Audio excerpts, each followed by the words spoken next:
Hey, you guys, how's it going? I want to talk about high water today, or high waters. And it's a term that was coined back in like the 70s, 80s, etc. And I'll tell you why I heard it more often than not. When I was a kid, I was probably 6 feet tall by the fifth or sixth grade. And so, way back when, although in high school I could buy those hammer pants, which can't touch this, um, any kind of any pair of pants I wore normally was a little too short.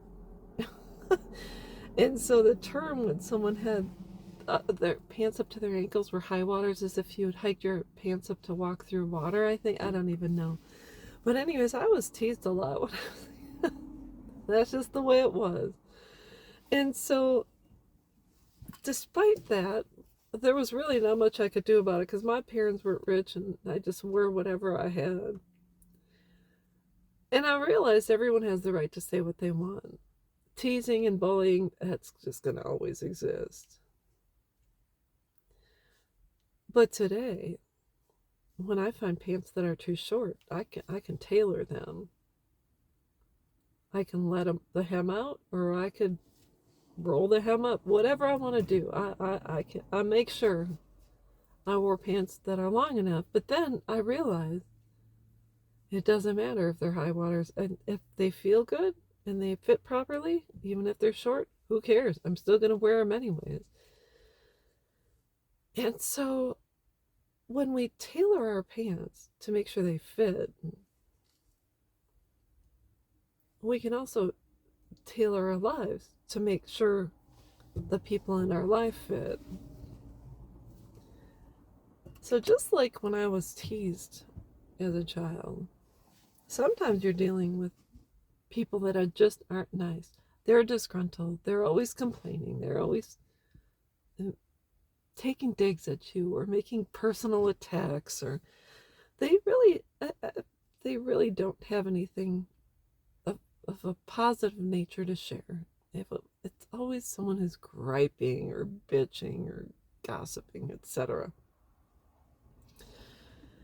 And I just want to say, you can keep those people in your life,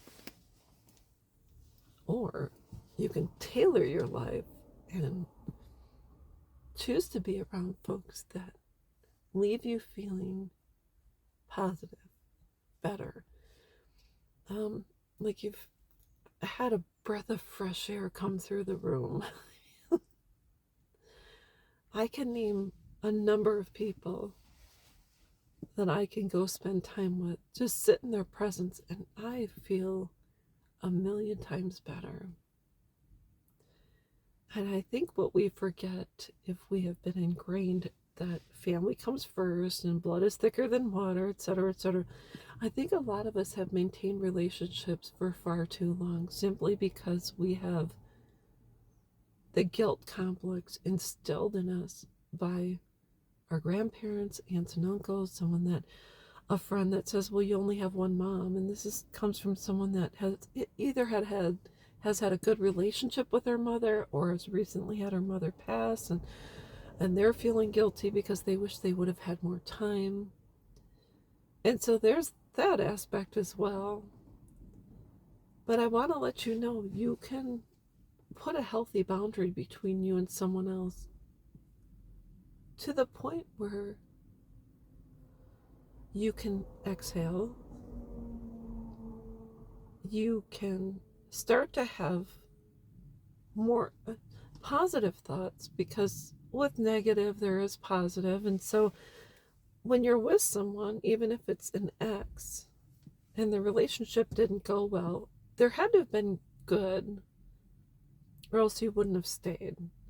So when you remove yourself from someone who's negative, after a while the positive will start to come back, and you'll start to have fond memories. And then eventually you can let them go with love, start to pray for them, and hope that they find their inner peace as well. So I just want to say, it's not necessarily the easiest thing to do, but I think it's a necessary thing to do, because if I'm holding on to anger, hate, disgust, how am I going to make these videos? How am I going to find joy? How am I going to smile? And how am I going to spread joy out into this world? So anyways, that's all I wanted to say. I hope this helps, and I will be back.